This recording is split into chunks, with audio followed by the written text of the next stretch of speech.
नमस्कार छात्रों, आरके विज्ञान पीजी महाविद्यालय कालवाड़ जयपुर की ऑनलाइन क्लासों में आपका स्वागत है। छात्रों, आज हम बीए पार्ट थर्ड ईयर इतिहास विषय के पेपर प्रथम के बारे में चर्चा करेंगे। छात्रों, जो आज हमारा टॉपिक रहेगा वो टॉपिक हमारा है पानीपत का तृतीय युद्ध 1761 ईस्वी। छात्रों, जो पानीपत का ये तृतीय युद्ध है ये मराठों तथा अहमद शाह अब्दाली जो अफगानिस्तान का शासक था तथा अफगान आक्रमणकारी था, इनके मध्य हरियाणा में स्थित पानीपत के मैदान में ये भयंकर युद्ध हुआ।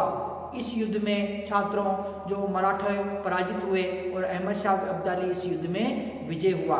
तो छात्रों, आज हम जो पानीपत की युद्ध के अंदर जो पानीपत का जो युद्ध हुआ उसमें जो अहमद शाह अब्दाली तो वह मराठों के मध्य युद्ध हुआ, इस युद्ध के कारण वह इसके परिणाम क्या निकले, वह ये युद्ध कितना भयंकर रहा, वह तो इसके बारे में हम विस्तार पूर्वक आज हम जो चर्चा करेंगे। छात्रों, पानीपत का यह युद्ध मैदान, जो पहले हम पानीपत के युद्ध मैदान को देखते हैं छात्रों कि पानीपत का युद्ध मैदान कौन सा युद्ध मैदान? पानीपत युद्ध मैदान। जो पानीपत का युद्ध मैदान है छात्रों, ये कहाँ पर स्थित है? हरियाणा के अंदर स्थित है। कहाँ? हरियाणा राज्य के अंदर ये पानीपत का जो युद्ध मैदान स्थित है। छात्रों, इस पानीपत के युद्ध में, इस पानीपत का जो मैदान है इसके अंदर जो ये कितने नंबर का युद्ध है? ये तृतीय युद्ध। यहाँ लिखा हुआ छात्रों पानीपत का कौन सा युद्ध है? तृतीय युद्ध है। तो छात्रों, पानीपत का जो प्रथम युद्ध 1526 ईस्वी के अंदर पानीपत का प्रथम युद्ध हुआ। 1556 ईस्वी के अंदर जो पानीपत का दूसरा युद्ध हुआ और 1761 ईस्वी के अंदर क्या हुआ? पानीपत का तृतीय युद्ध हुआ। तो पहला युद्ध किस कब होता है छात्रों? इब्राहिम लोदी व बाबर के मध्य युद्ध होता है। 1526 ईस्वी के अंदर जो पानीपत का प्रथम युद्ध कहलाता है। कौन सा युद्ध है ये? प्रथम युद्ध कहलाता है पानीपत का। तथा छात्रों, जो पानीपत का जो दूसरा युद्ध है, कौन सा युद्ध है? दूसरा द्वितीय युद्ध कहलाता है। 1556 ईस्वी के अंदर ये लड़ा गया और किस के मध्य लड़ा गया? ये हेमू प्लस अकबर के मध्य लड़ा गया। हेमू को हेमचंद्र भी कहते हैं छात्रों। हेमू ने विक्रमादित्य की उपाधि धारण करके और जो दिल्ली पर इसने अधिकार किया हेमू ने, तथा इसने विक्रमादित्य की उपाधि धारण की। विक्रमादित्य की उपाधि धारण करने वाला हेमू जो भारत में 14वें नंबर का जो शासक था। तो छात्रों, जो 1526 ईस्वी के अंदर जो अफगान शासक जो लोदी वंश के अंतिम शासक थे, कौन थे? इब्राहिम लोदी। तो इब्राहिम लोदी को पराजित करके बाबर क्या करता है? मुगल वंश की स्थापना करता है। इसी प्रकार जो 1556 ईस्वी के अंदर हेमू या हेमचंद्र को पराजित करके अकबर क्या करता है? अकबर दिल्ली पर पुनः कब्जा करता है। साथ ही छात्रों, 1761 ईस्वी के अंदर तृतीय युद्ध होता है। कौन सा युद्ध होता है? तृतीय पानीपत का तृतीय युद्ध है। तृतीय युद्ध किसके मध्य होता है? ये युद्ध होता है मराठा प्लस अब्दाली, अहमद शाह अब्दाली। तो ये अब्दाली कौन है छात्रों? ये अफगान का शासक। कहाँ का शासक है? अफगान का शासक है। तो अहमद शाह अब्दाली तथा मराठों के मध्य युद्ध होता है। इसमें विजय कौन होता है? इसमें अहमद शाह अब्दाली विजय हो जाता है, मराठे क्या होते हैं? पराजित हो जाते हैं। तो छात्रों, यहाँ पर पराजित कौन हुआ? इब्राहिम लोदी हुआ प्रथम युद्ध के अंदर। द्वितीय युद्ध में कौन हुआ? हेमू हुआ। तथा तृतीय युद्ध में कौन हुआ? मराठे पराजित हो गए। तो छात्रों, जो पानीपत का युद्ध मैदान है इसमें 3 बड़े युद्ध होते हैं और तीनों ही क्या करते हैं? अपने भारतीय इतिहास के अंदर महत्वपूर्ण स्थान रखते हैं। प्रथम जो युद्ध होता है इसके अंदर क्या होता है कि मुगल वंश की स्थापना हो जाती है। द्वितीय युद्ध के अंदर क्या होता है कि अकबर द्वारा पुनः जो मुगल सत्ता अर्थात पुनः जो स्थायी रूप से मुगल सत्ता को प्राप्त कर लिया जाता है। दिल्ली पर यह अधिकार कर लेता है। तृतीय जो युद्ध होता है, तृतीय युद्ध के अंदर क्या होता है कि मराठों की इसके अंदर भीषण पराजय होती है। मराठों की शक्ति कमजोर हो जाती है तृतीय युद्ध के अंदर। तो इस प्रकार से जो हरियाणा में स्थित जो पानीपत का जो मैदान है इसके अंदर 3 बड़े युद्ध लड़े गए, जो पानीपत के प्रथम युद्ध के नाम से, पानीपत के द्वितीय युद्ध के नाम से, पानीपत के तृतीय युद्ध के नाम से इतिहास के अंदर प्रसिद्ध है। तो छात्रों आज हमारा जो टॉपिक है पानीपत का तृतीय युद्ध, कौन सा युद्ध छात्रों? पानीपत का तृतीय युद्ध हमारा टॉपिक है। इसके बारे में हम विस्तार पूर्वक चर्चा करेंगे। छात्रों पानीपत का तृतीय युद्ध, इसकी बात देखते हैं। पानीपत का जो तृतीय युद्ध होता है छात्रों, अब ये कहाँ होता है? युद्ध मैदान। पहले हम देखते हैं युद्ध मैदान। पानीपत का युद्ध मैदान कहाँ पर स्थित है? अभी हमने देखा था हरियाणा के अंदर। कहाँ स्थित है? हरियाणा राज्य के अंदर ये युद्ध मैदान स्थित है। और ये युद्ध कब होता है? ये होता है छात्रों 14 जनवरी। कब हो रहा है छात्रों? 14 जनवरी को ये युद्ध हो रहा है। और सन कौन सा है? 1761 ईस्वी। 14 जनवरी और सन कौन सा छात्रों? 1761 ईस्वी के अंदर कब होता है? 1761 ईस्वी के अंदर युद्ध होता है। अब किस किस के मध्य हो रहा है? मराठा प्लस अहमद शाह अब्दाली। अहमद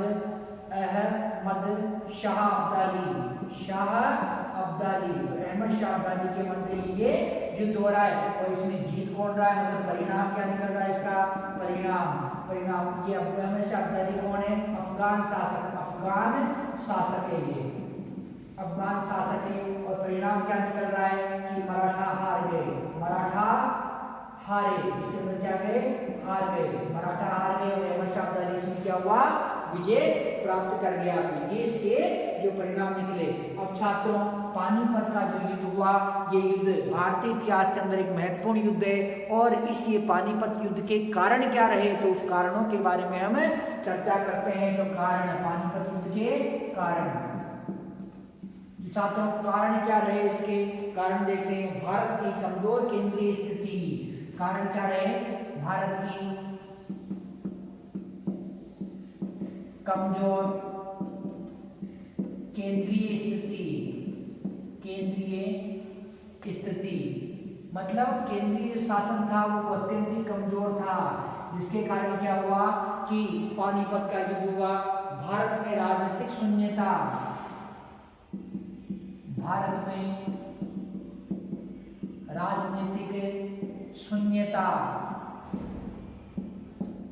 में राजनीतिक शून्यता, मुगल सत्ता का कमजोर होना, मुगल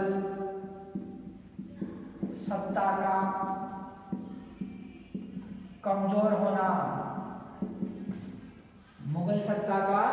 कमजोर होना, केंद्रीय नेतृत्व का अभाव।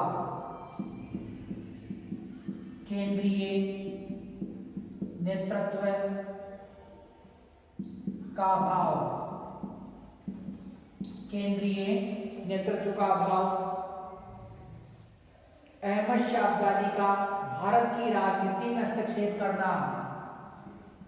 अहमद शाह अब्दाली का भारत की राजनीति में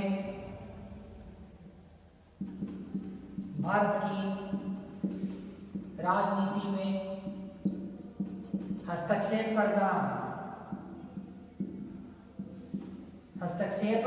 करना। दिल्ली पर प्रभाव जमाने हेतु संघर्ष।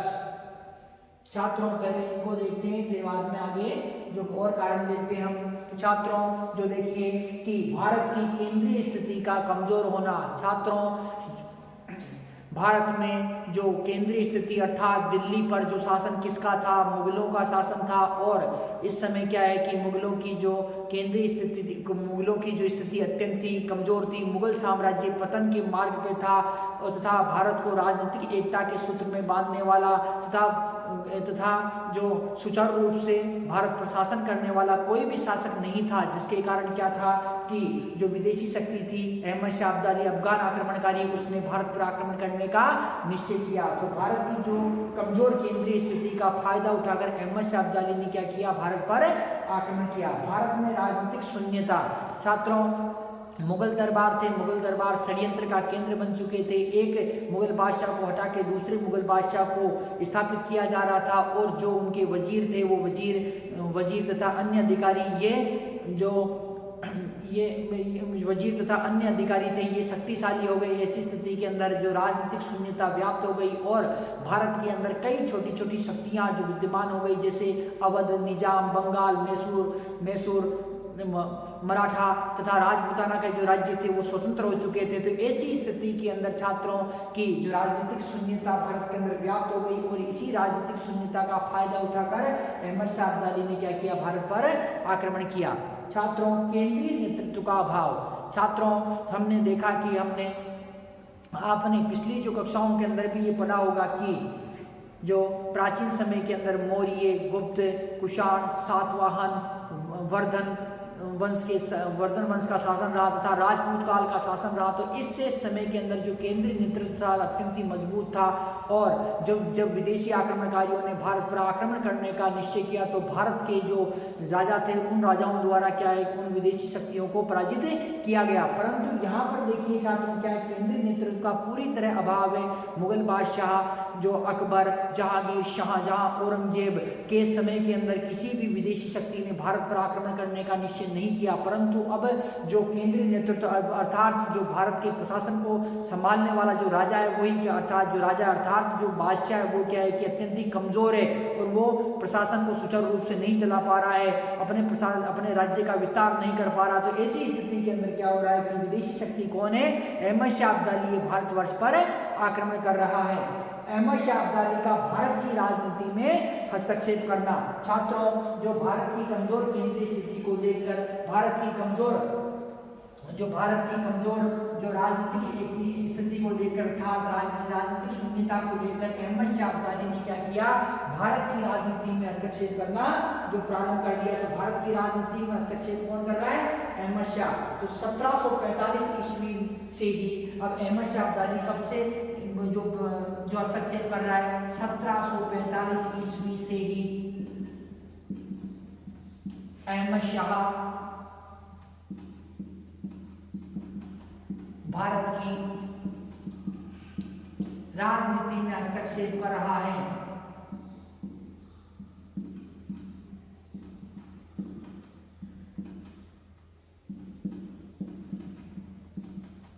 अहमद शाह 1745 ईस्वी से ही अहमद शाह भारत की राजनीति में हस्तक्षेप कर रहा है, करने लगा।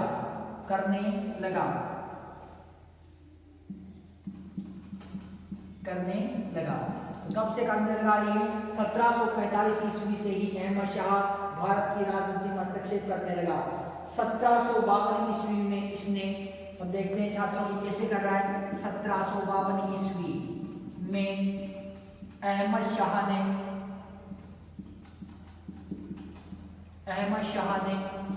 1752 ईस्वी में अहमद शाह ने मुइन उल मुल्क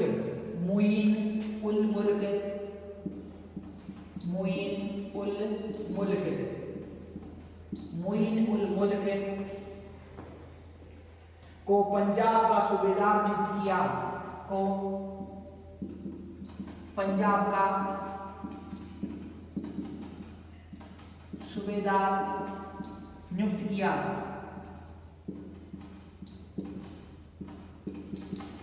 मुइन उल मुल्क को पंजाब का सूबेदार नियुक्त किया। 1756 ईस्वी में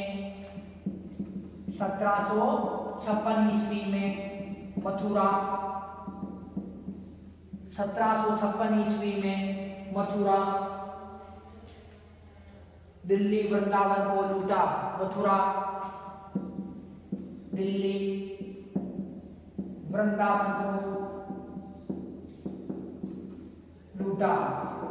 छात्रों 1756 ईस्वी के अंदर जो अहमद शाह अब्दाली द्वारा किसे लूटा गया, मथुरा, दिल्ली व वृंदावन को लूटा गया। मराठा अब्दाली के बढ़ते प्रभाव को रोकना चाहते थे। मराठा अब्दाली के बढ़ते हुए प्रभाव को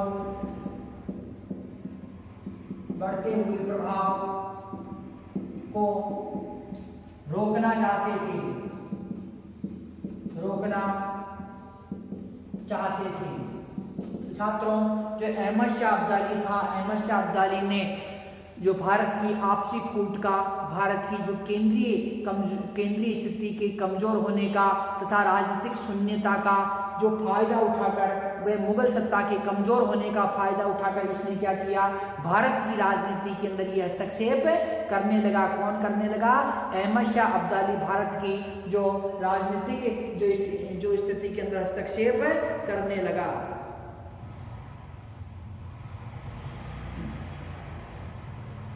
1745 ईस्वी के अंतर्गत ही 1745 ईस्वी से ही वो भारत की जो राजनीतिक स्थिति में हस्तक्षेप करने लग गया था। और ऐसी स्थिति में क्या हुआ कि 1745 ईस्वी से ही ये भारत की राजनीति में हस्तक्षेप करने लगा। 1752 ईस्वी, किसमें छात्रों? 1752 ईस्वी में अहमद शाह ने मुइन उल मुल्क को पंजाब का सूबेदार नियुक्त किया। किसको किया? मुइन उल मुल्क को पंजाब का सूबेदार नियुक्त किया। किसने किया? अहमद शाह अब्दाली द्वारा। 1756 ईस्वी में मथुरा, दिल्ली, वृंदावन के क्षेत्र को अहमद शाह अब्दाली ने बुरी तरह लूटा। और इस प्रकार से जो मराठा शक्ति जो कि दक्षिणी भारत से निकलकर अब उत्तरी भारत में अपने पांव जमा चुकी थी, अब मराठा जो शक्ति है अहमद शाह अब्दाली के बढ़ते हुए प्रभाव को रोकना चाह रही थी। इसीलिए जो दोनों के मध्य क्या हुआ? युद्ध प्रारंभ हुआ। छात्रों, अब हम देखते हैं अगला जो कारण है, अब पानीपत का वो देखते हैं, दिल्ली पर प्रभाव जमाने हेतु संघर्ष। दिल्ली पर अगला जो कारण है वो कारण हम देखते हैं, दिल्ली पर प्रभाव जमाने हेतु संघर्ष।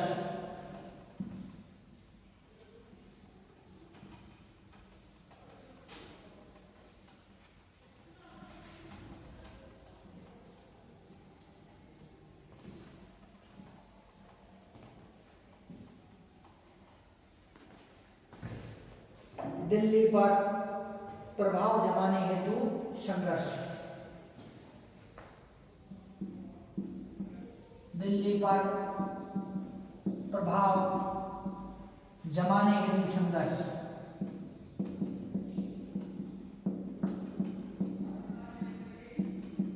हेतु संघर्ष।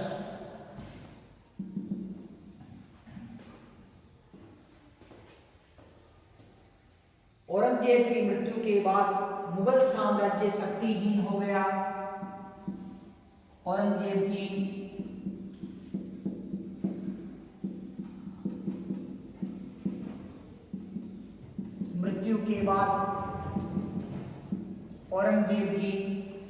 मृत्यु के बाद मुगल साम्राज्य शक्तिहीन हो गया। मुगल साम्राज्य शक्तिहीन हो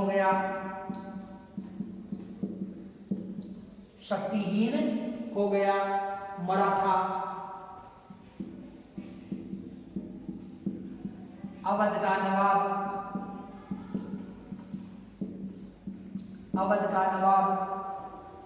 हैदराबाद का निजाम,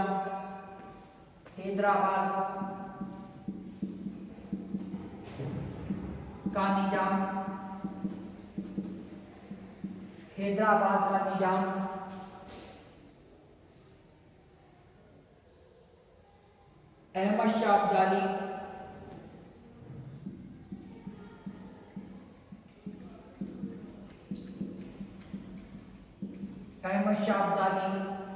दिल्ली पर प्रभाव जमाने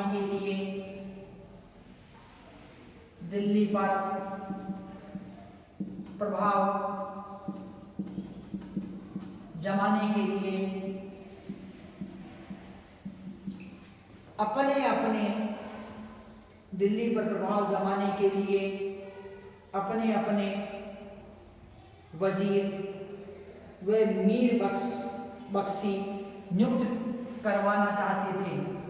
अपने अपने वजीर व मीर बख्शी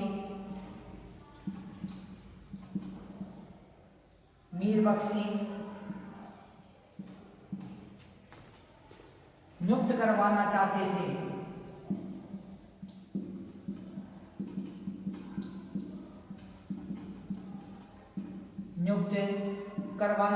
थे। नियुक्त करवाना चाहते थे। तो छात्रों, दिल्ली पर प्रभाव जमाने हेतु संघर्ष हुआ।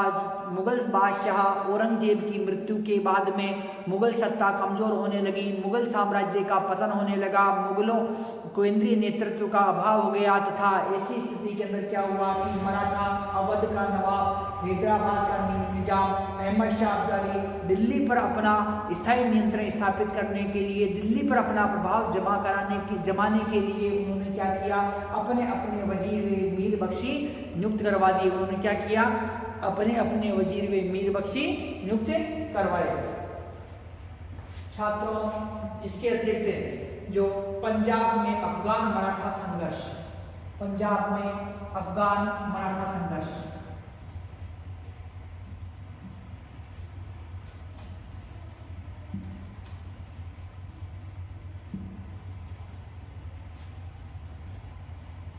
पंजाब में अफगान मराठा संघर्ष,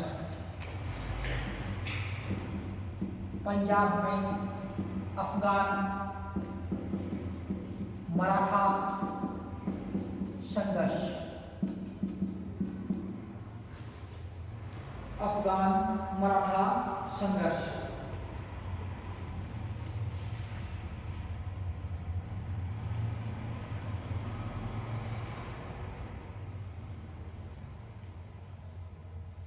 मुगल सम्राट पर मराठों का प्रभुत्व था। मुगल सम्राट पर मराठों का प्रभुत्व था, मराठों का प्रभुत्व था। मुगल सम्राट पर मराठों का प्रभुत्व था। मुगल सम्राट ने मराठों को चौथ वसूली का अधिकार दिया। मुगल सम्राट ने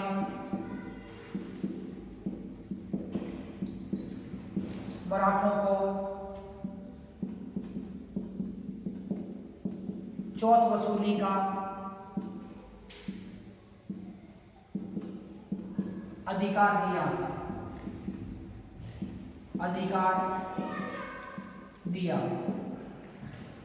मुगल सम्राट पर मराठों का प्रभुत्व था। मुगल सम्राट ने मराठों को चौथ वसूली का अधिकार दिया। चौथ वसूली का पंजाब में अधिकार दिया। पंजाब में अधिकार दिया। अब्दाली ने पंजाब पर अधिकार करके अपने पुत्र तैमूर शाह को वहां का सूबेदार नियुक्त किया। अब्दाली ने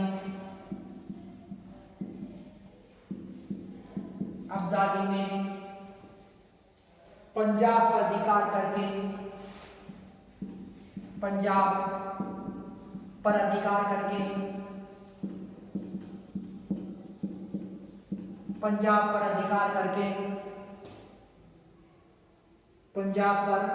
अधिकार करके अपने पुत्र तैमूर शाह को वहां का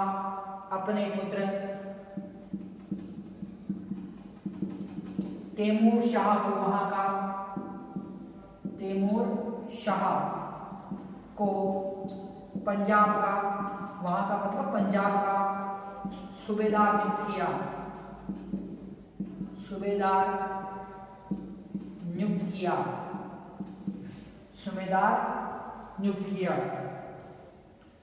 1758 ईस्वी में मराठों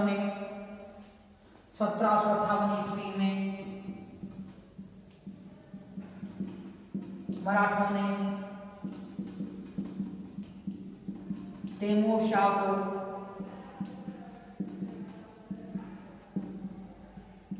पंजाब से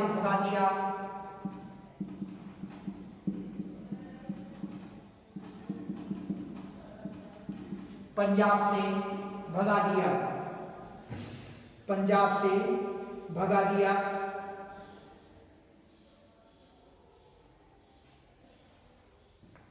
अतः 1759 ईस्वी में अब्दाली ने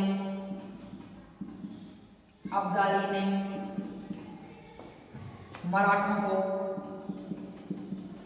पंजाब से खदेड़ दिया। पंजाब से खदेड़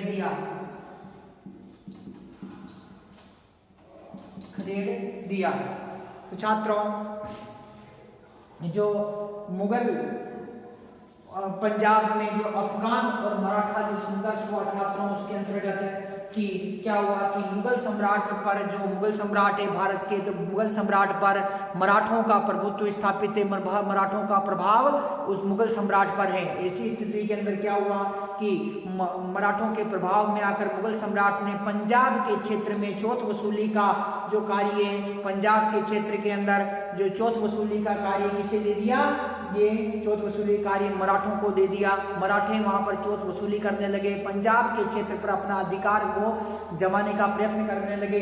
छात्रों, अब्दाली ने पंजाब पर अधिकार कर लिया। अब्दाली था, अहमद शाह अब्दाली द्वारा पंजाब के क्षेत्र पर अधिकार कर लिया गया। और अधिकार करने के बाद में जो उसने क्या किया, अपने पुत्र तैमूर शाह, जो अब्दाली का पुत्र था तैमूर शाह, उसे जो सूबेदार बना दिया, उसे सूबेदार बनाया। किसे बनाया? तैमूर शाह को सूबेदार बना दिया। और जो अहमद शाह अब्दाली, उसने जब सूबेदार बना दिया, तब 1758 ईस्वी के अंदर मराठों ने तैमूर शाह पर आक्रमण किया और उसे जो पंजाब से भगा दिया। जब अहमद शाह अब्दाली को इस बात का पता चला तो उसने क्या किया, 1759 में मराठों पर आक्रमण किया और मराठों को पंजाब से खदेड़ दिया। तो इस प्रकार से दोनों शक्तियों में, अहमद शाह अब्दाली तथा मराठों के अंदर जो संघर्ष प्रारंभ हो गया। और यही संघर्ष क्या हुआ छात्रों, यही पानीपत युद्ध का कारण जो बना। अब छात्रों हम देखते हैं पानीपत युद्ध के समय, पानीपत का युद्ध होता है, जो पानीपत का युद्ध, पानीपत का तृतीय युद्ध, जो पानीपत का जो तृतीय युद्ध होता है छात्रों, कौन सा?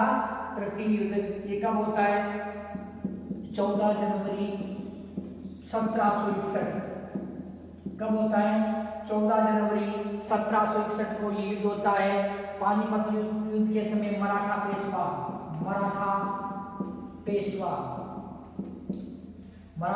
कौन था? मराठा पेशवा था छात्रों बालाजी बाजीराव द्वितीय।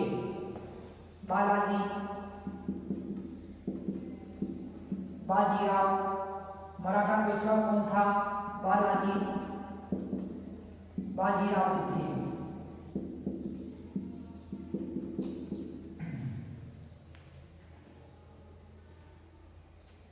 और जो भारत का युद्ध के समय मुगल बादशाह शाह आलम द्वितीय, युद्ध के समय भारत का मुगल सम्राट, तो भारत का मुगल सम्राट कौन था? शाह आलम द्वितीय। तो छात्रों, पानीपत का युद्ध कब होता है? 14 जनवरी 1761 ईस्वी के अंदर ये युद्ध होता है। और मराठा पेशवा कौन है? बाजीराव है। तथा भारत का जो मुगल बादशाह है, भारत का मुगल बादशाह कौन है? ये शाह आलम ये द्वितीय है। और अब ये युद्ध होता है, युद्ध किस किस के मध्य होता है? अब्दाली व मराठों के मध्य, अब्दाली है मराठा शासकों के मध्य ये युद्ध होता है। तो छात्रों, इस प्रकार से क्या है कि ये जो पानीपत की लड़ाई है, पानीपत की लड़ाई के हमने विभिन्न प्रकार के कारण देखे, जैसे भारत में जो केंद्रीय नेतृत्व का अभाव था तथा राजनीतिक शून्यता थी। इसके अतिरिक्त जो पंजाब में अफगान संघर्ष हुआ, उसके कारण जो ये युद्ध हुआ। साथ ही दिल्ली के क्षेत्र पर, जो दिल्ली है, दिल्ली के क्षेत्र पर सभी अपना प्रभाव जमाना चाहते थे, उसके कारण ये युद्ध हुआ। भारत में राजनीतिक शून्यता तथा मुगल सत्ता के कमजोर होने के कारण, केंद्रीय नेतृत्व के अभाव के कारण, जो केंद्रीय नेतृत्व का अयोग्य होना, तो इन निम्न कारणों के चलते क्या हुआ? ये युद्ध हुआ। तो युद्ध के कारण क्या थे छात्रों? भारत की कमजोर केंद्रीय स्थिति, भारत में राजनीतिक शून्यता, मुगल सत्ता का कमजोर होना, केंद्रीय नेतृत्व का अभाव होना, अहमद शाह अब्दाली का भारत की राजनीति में हस्तक्षेप करना, दिल्ली पर प्रभाव जमाने हेतु संघर्ष करना तथा पंजाब में अब्दाली मतलब अफगान, पंजाब में अफगान में मराठों का संघर्ष होना। तो निम्नलिखित कारणों के चलते जो 14 जनवरी 1761 ईस्वी को हरियाणा में स्थित पानीपत के मैदान में जो ये भयंकर युद्ध हुआ, ये युद्ध मराठों तथा अब्दाली के मध्य हुआ। और यह भारतीय इतिहास में जो ये युद्ध है यह पानीपत के तृतीय युद्ध के नाम से जो प्रसिद्ध हुआ। तो छात्रों अब हम जो देखते हैं युद्ध की घटना के बारे में, जो कि युद्ध की घटना की जानकारी हम प्राप्त करते हैं कि युद्ध कब प्रारंभ होता है, मतलब कितने बजे प्रारंभ हुआ है, युद्ध के अंदर क्या क्या हानि हुई, कौन इसके अंदर वीर गति को प्राप्त हुआ तथा ये इसका परिणाम क्या निकला।